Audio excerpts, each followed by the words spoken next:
Chapter 8, We Need to Talk, Lucy says. She's sitting on the couch, mascara streaked down her cheeks. Oh, shit.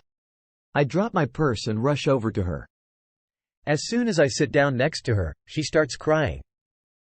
What's wrong? Did Alex break up with you? She starts shaking her head and then I really start freaking out. Please don't say cancer. I grab her hand, and that's when I see it. Lucy. You're engaged? She nods. I'm sorry. I know we still have 6 months left on the lease, but he wants me to move in with him. I stare at her for a minute. Is that why she's crying? Because she wants out of her lease? She reaches for a tissue and starts dabbing at her eyes. I feel awful, Lily. You're going to be all alone. I'm moving and you won't have anyone. What the? Dot. Dot. Lucy? Dot. Dot. I'll be fine. I promise. She looks up at me with hope in her expression. Really? Why in the world does she have this impression of me? I nod again. Yes. I'm not mad, I'm happy for you. She throws her arms around me and hugs me. Oh, thank you, Lily. She starts giggling in between bouts of tears. When she releases me, she jumps up and says, I have to go tell Alex. He was so worried you wouldn't let me out of my lease. She grabs her purse and shoes and disappears out the front door. I lie back on the couch and stare up at the ceiling. Did she just play me? I start laughing, because until this moment, I had no idea how much I've been waiting for this to happen. The whole place to myself. What's even better, is when I do decide to have sex with Ryle, we can have it over here all the time and not have to worry about being quiet. The last time I spoke to Ryle was when I left his apartment on Saturday. We agreed on a trial run. No commitments yet. Just a relationship feeler to see if it's something we both want. It's now Monday night and I'm a little disappointed I haven't heard from him. I gave him my phone number before we parted Saturday, but I don't really know texting etiquette, especially for trial runs. Regardless, I'm not texting him first. I decide to occupy my time with teenage angst and Ellen DeGeneres, instead. I'm not about to wait around to be beckoned by a guy I'm not even having sex with. But I don't know why I assume that reading about the first guy the first had sex with will somehow get my mind off the guy I'm not having sex with. Dear Ellen, my great-grandfather's name is Ellis. My entire life, I thought that was a really cool name for such an old guy. After he died, I was reading the obituary. Would you believe that Ellis wasn't even his real name? His real name was Levi Sampson and I had no idea. I asked my grandmother where the name Ellis came from. She said his initials were LS. And everyone called him by his initials for so long, they just started sounding them out over the years. Which is why they referred to him as Ellis. I was looking at your name just now and it made me think of that. Ellen. Is that even your real name? You could be just like my great-grandfather and using your initials as a disguise. LN. I'm onto you, Ellen. Speaking of names, do you think Atlas is a weird name? It is, isn't it? Yesterday while I was watching your show with him, I asked him where he got his name from. He said he didn't know. Without even thinking, I told him he should ask his mother why she named him that. He just looked over at me for a second and said, it's a little too late for that. I don't know what he meant by that. I don't know if his mom died, or if she gave him up for adoption. We've been friends for a few weeks now and I still don't really know anything about him or why he doesn't have a place to live. I would just ask him, but I'm not sure if he really trusts me yet. He seems to have trust issues and I guess I can't blame him. I'm worried about him. It started getting really cold this week and it's supposed to be even colder next week. If he doesn't have electricity, that means he doesn't have a heater. I hope he at least has blankets. Do you know how awful I would feel if he froze to death? Pretty freaking awful, Ellen. I'll find some blankets this week and give them to him. Lily, dear Ellen, it's going to start snowing soon so I decided to harvest my garden today. I had already pulled the radishes, so I just wanted to put some mulch and compost down, which wouldn't have taken me long, but Atlas insisted on helping. He asked me a lot of questions about gardening, and I liked that he seemed interested in my interests. I showed him how to lay the compost and mulch to cover the ground so that the snow wouldn't do too much damage. My garden is small compared to most gardens. Maybe 10 feet by 12 feet. But it's all my dad will let me use of the backyard. Atlas covered the whole thing while I sat cross-legged in the grass and watched him. I wasn't being lazy, he just took over and wanted to do it, so I let him. I can tell he's a hard worker. I wonder if maybe keeping himself busy takes his mind off of things, and that's why he always wants to help me so much. When he was finished, he walked over and dropped down next to me on the grass. "What made you want to grow things?" he asked. I glanced over at him and he was sitting cross-legged, looking at me curiously. I realized in that moment that he's probably the best friend I've ever had, and we barely know anything about each other. I have friends at school, but they're never allowed to come over to my house for obvious reasons. My mother is always worried something might happen with my father and word might get out about his temper. I also never really get to go to other people's houses, but I'm not sure why. Maybe my father doesn't want me staying over at friends' houses because I might witness how a good husband is supposed to treat his wife. He probably wants me to believe the way he treats my mother is normal. Atlas is the first friend I've ever had that's ever been inside my house. He's also the first friend to know how much I like to garden. And now he's the first friend to ever ask me why I garden. I reached down and pulled at a weed and started tearing it into little pieces while I thought about his question. When I was 10, my mother got me a subscription to a website called Seeds Anonymous, I said. Every month I would get an unmarked package of seeds in the mail with instructions on how to plant them and care for them. I wouldn't know what I was growing until it came up out of the ground. Every day after school I'd run straight to the backyard to see the progress. It gave me something to look forward to. Growing things felt like a reward. I could feel Atlas staring at me when he asked, "A reward for what?" I shrugged. For loving my plants the right way. Plants reward you based on the amount of love you show them. If you're cruel to them or neglect them, they give you nothing. But if you care for them and love them the right way, they reward you with gifts in the form of vegetables or fruits or flowers. I looked down at the weed I was tearing apart in my hands and there was barely an inch left of it. I wadded it up between my fingers and flicked it. I didn't want to look over at Atlas because I could still feel him staring, so instead, I just stared out over my mulch-covered garden. "We're just alike," he said. My eyes flicked to his. "Me and you?" He shook his head. "No. Plants and humans. Plants need to be loved the right way in order to survive. So do humans. We rely on our parents from birth to love us enough to keep us alive. And if our parents show us the right kind of love, we turn out as better humans overall. But if we're neglected... ...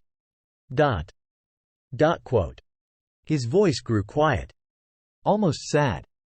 He wiped his hands on his knees, trying to get some of the dirt off. If we're neglected, we end up homeless and incapable of anything meaningful. His words made my heart feel like the mulch he had just laid out.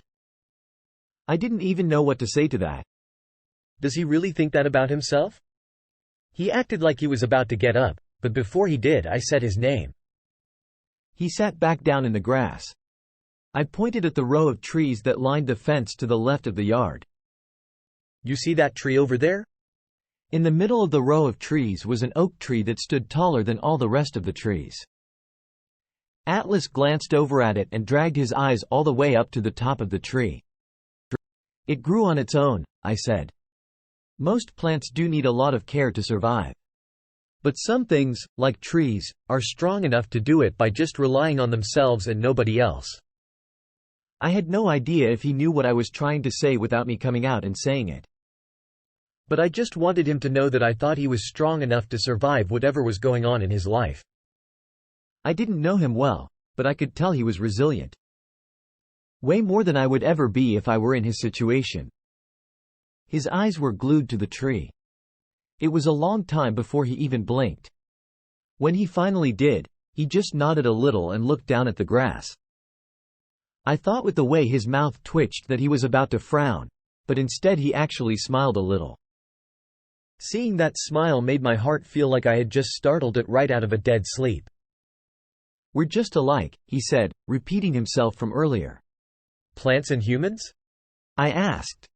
He shook his head. "No. Me and you." I gasped. "Ellen."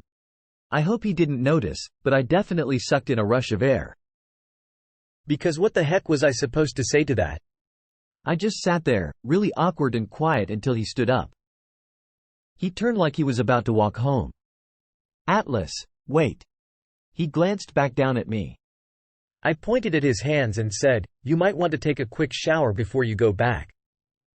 Compost is made from cow manure." He lifted his hands and looked down at them, and then he looked down at his compost-covered clothes. "Cow manure? Seriously?" I grinned and nodded. He laughed a little, and then before I knew it, he was on the ground next to me, wiping his hands all over me. We were both laughing as he reached to the bag next to us and stuck his hand inside, then smeared it down my arms. "Ellen, I am confident that the next sentence I am about to write has never been written or spoken aloud before." When he was wiping that cow shit on me, it was quite possibly the most turned on I have ever been. After a few minutes, we were both lying on the ground, breathing hard, still laughing. He finally stood up and pulled me to my feet, knowing he couldn't waste minutes if he wanted a shower before my parents came home. Once he was in the shower, I washed my hands in the sink and just stood there, wondering what he meant earlier when he said we were just alike. Was it a compliment? It sure felt like one. Was he saying that he thought I was strong, too? Because I certainly didn't feel strong most of the time. In that moment, just thinking about him made me feel weak. I wondered what I was going to do about the way I was starting to feel when I was around him. I also wondered how long I can keep hiding him from my parents.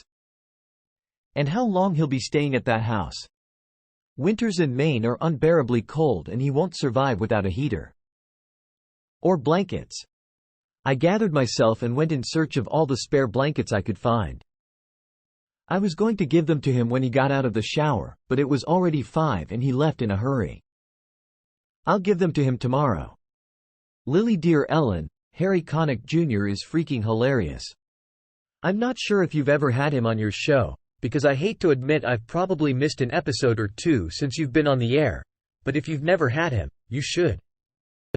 Actually, have you ever watched Late Night with Conan O'Brien? He has this guy named Andy who sits on the couch for every episode. I wish Harry could sit on your couch for every episode. He just has the best one-liners, and the two of you toget.her would be epic. I just want to say thank you. I know that you don't have a show on TV for the sole purpose of making me laugh, but sometimes it feels that way. Sometimes my life just makes me feel like I've lost the ability to laugh or smile. But then I turn on your show, and no matter what mood I'm in when I turn on the TV, I always feel better by the time your show is over. So yeah. Thanks for that. I know you probably want an update on Atlas, and I'll give you one in a second. But first I need to tell you about what happened yesterday. My mother is a teaching assistant over at Brymer Elementary. It's a bit of a drive, and that's why she never gets home until around 5 o'clock. My dad works 2 miles from here, so he's always home right after 5. We have a garage, but only one car can fit in it because of all my dad's stuff. My dad keeps his car in the garage and my mom keeps her car in the driveway. Well, yesterday my mom got home a little bit early. Atlas was still at the house and we were almost finished watching your show when I heard the garage door start to open. He ran out the back door and I rushed around the living room cleaning up our soda cans and snacks. It had started snowing really hard around lunchtime yesterday and my mother had a lot of stuff to carry in, so she pulled up in the garage so she could bring it all in through the kitchen door. It was work stuff and a few groceries. I was helping her bring everything inside when my dad pulled up in the driveway. He started honking his horn because he was mad that my mom was parked in the garage. I guess he didn't want to have to get out of his car in the snow. That's the only thing I can think of that would make him want her to move her car right then and there, instead of just waiting until she was finished unloading it. Come to think of it, why does my father always get the garage? You would think a man wouldn't want the woman he loves to get the shittier parking spot. Anyway, my mother got that real scared look in her eye when he started honking, and she told me to take all her stuff to the table while she moved her car out. I'm not sure what happened when she went back outside. I heard a crash, and then I heard her scream, so I ran to the garage thinking maybe she had slipped on ice. Ellen. I don't even want to describe what happened next. I'm still a little shocked by the whole thing. I opened the garage door and didn't see my mom. I just saw my dad behind the car doing something. I took a step closer and realized why I couldn't see my mom. He had her pushed down on the hood with his hands around her throat. He was choking her, Ellen. I might cry just thinking about it. He was yelling at her, staring down at her with so much hatred. Something about not having respect for how hard he works. I don't know why he was mad, really, because all I could hear was her silence while she struggled to breathe. The next few minutes are a blur, but I know I started screaming at him. I jumped on his back and I was hitting him on the side of his head. Then I wasn't. I don't really know what happened, but I'm guessing he threw me off of him. I just remembered 1 second I was on his back and the next second I was on the ground and my forehead hurt like you wouldn't believe. My mom was sitting next to me, holding my head and telling me she was sorry. I looked around for my dad, but he wasn't there. He'd gotten into his car and drove off after I hit my head. My mom gave me a rag and told me to hold it to my head because it was bleeding, and then she helped me to her car and drove me to the hospital. On the way there she only said one thing to me. When they ask you what happened, tell them you slipped on the ice. When she said that, I just looked out my window and started crying. Because I thought for sure this was the final straw. That she would leave him now that he had hurt me. That was the moment I realized that she'd never leave him. I felt so defeated, but I was too scared to say anything to her about it. I had to get 9 stitches in my forehead. I'm still not sure what I hit my head on, but it doesn't really matter. The fact is, my father was the reason I was hurt, and he didn't even stay and check on me. He just left us both there on the floor of the garage and left. I got home really late last night and fell right to sleep because they had given me some kind of pain pill.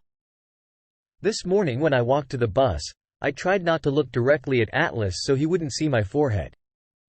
I had fixed my hair so that you couldn't really see it and he didn't notice right away. When we sat down next to each other on the bus, our hands touched when we were putting our stuff on the floor. His hands were like ice, Ellen. Ice. That's when I realized that I forgot to give him the blankets I had pulled out for him yesterday because my mother got home sooner than I expected. The incident in the garage sort of took over all my thoughts and I completely forgot about him. It had snowed and iced all night and he had been over there at that house in the dark all by himself. And now he was so cold, I didn't know how he was even functioning. I grabbed both of his hands in mine and said, "Atlas, you're freezing." He didn't say anything. I just started rubbing his hands in mine to warm them up. I laid my head on his shoulder and then I did the most embarrassing thing. I just started to cry. I don't cry very much, but I was still so upset by what happened yesterday, and then I was feeling so guilty that I forgot to take him blankets and it all hit me right there on the ride to school. He didn't say anything. He just pulled his hands from mine so I'd stop rubbing them and then he laid his hands on top of mine. We just sat there like that the whole ride to school with our heads leaned together and his hands on top of mine. I might have thought it was sweet if it wasn't so sad. On the ride home from school is when he finally noticed my head. Honestly, I had forgotten about it. No one at school even asked me about it, and when he sat down next to me on the bus, I wasn't even trying to hide it with my hair. He looked right at me and said, "What happened to your head?" I didn't know what to say to him. I just touched it with my fingers and then looked out the window. I've been trying to get him to trust me more in hopes he would tell me why he doesn't have a place to live, so I didn't want to lie to him. I just didn't want to tell him the truth, either.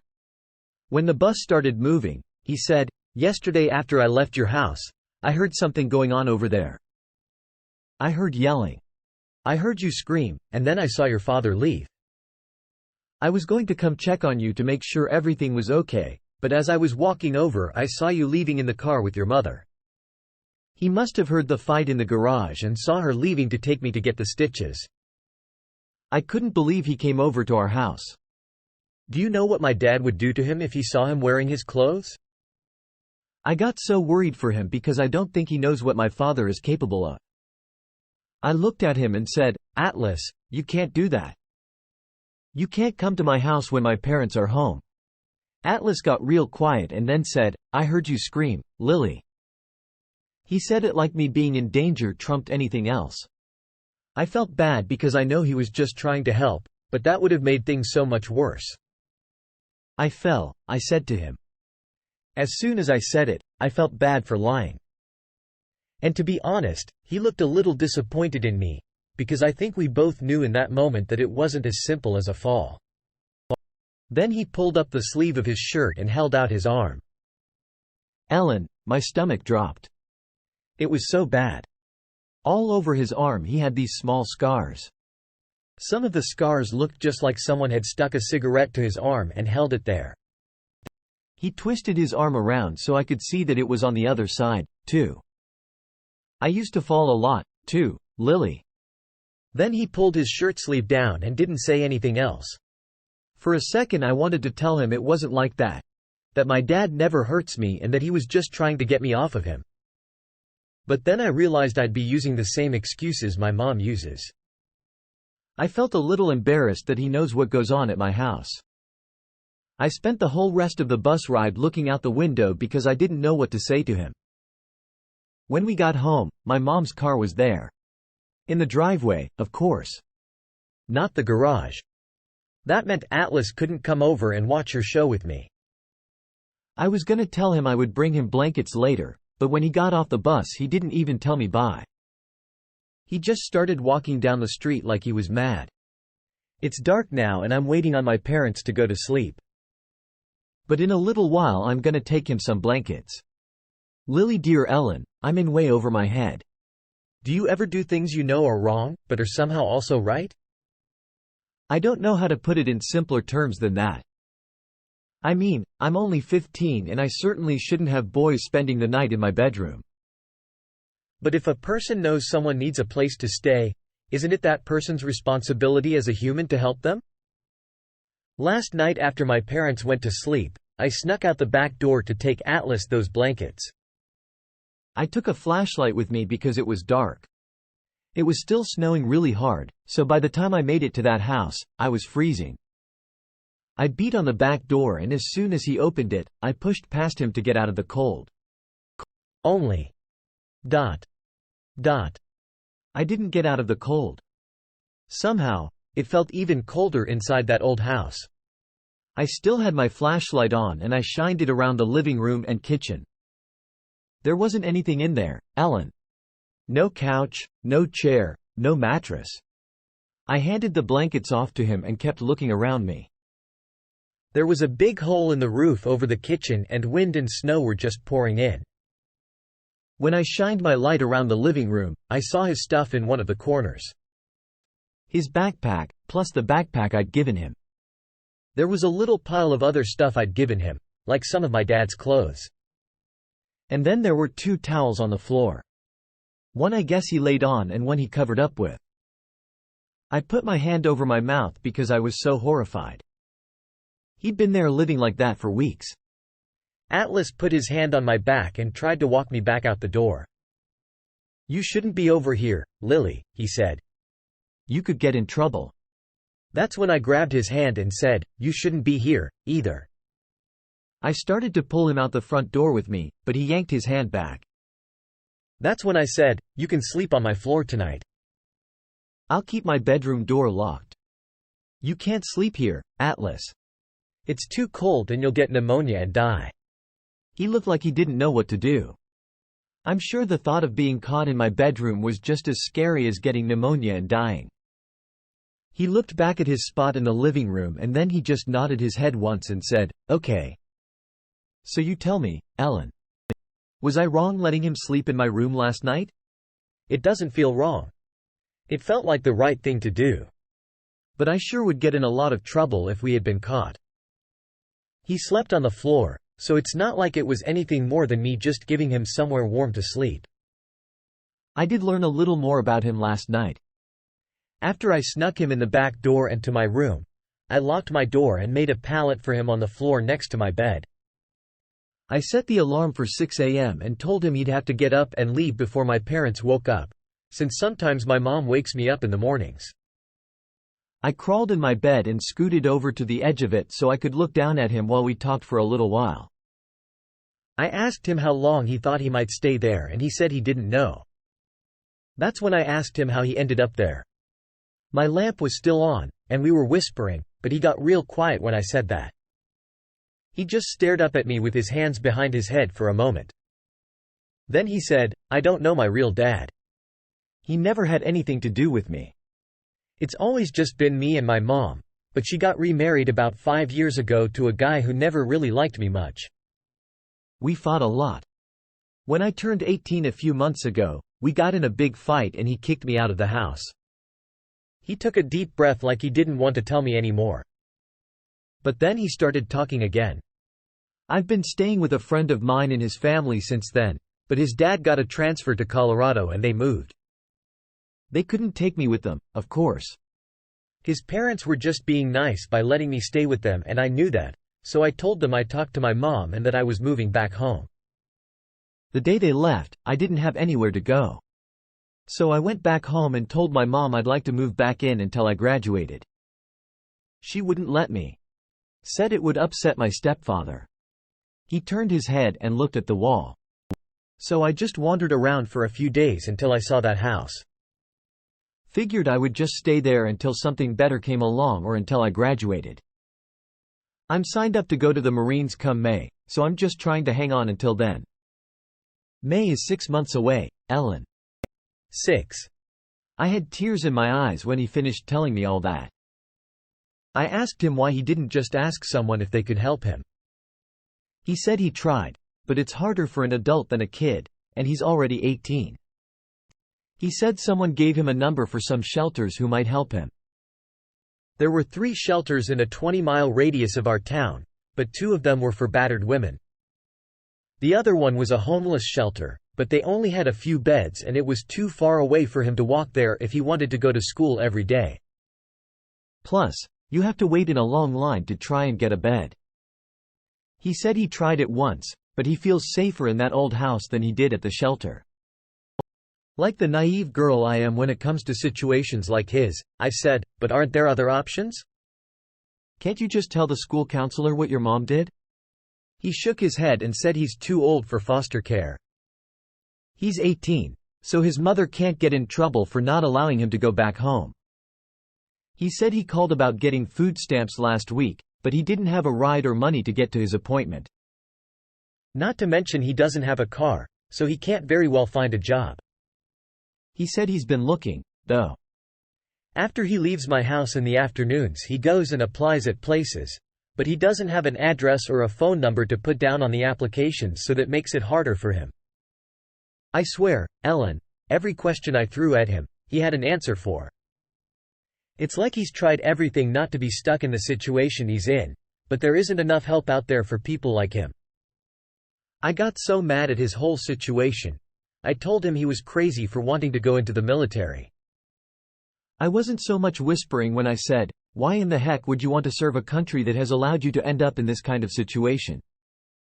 You know what he said next, Ellen? His eyes grew sad and he said, "It's not this country's fault, my mother doesn't give a shit about me." Then he reached up and turned off my lamp. "Good night, Lily," he said. I didn't sleep much after that. I was too mad. I'm not even sure who I'm mad at. I just kept thinking about our country and the whole world and how screwed up it is that people don't do more for each other. I don't know when humans started only looking out for themselves. Maybe it's always been this way. It made me wonder how many people out there were just like Atlas. It made me wonder if there were other kids at our school who might be homeless. I go to school every day and internally complain about it most of the time, but I've never once thought that school might be the only home some kids have. It's the only place Atlas can go and know he'll have food. I'll never be able to respect rich people now, knowing they willingly choose to spend their money on materialistic things rather than using it to help other people. No offense, Ellen. I know you're rich, but I guess I'm not referring to people like you. I've seen all the stuff you've done for others on your show and all the charities you support. But I know there are a lot of rich people out there who are selfish.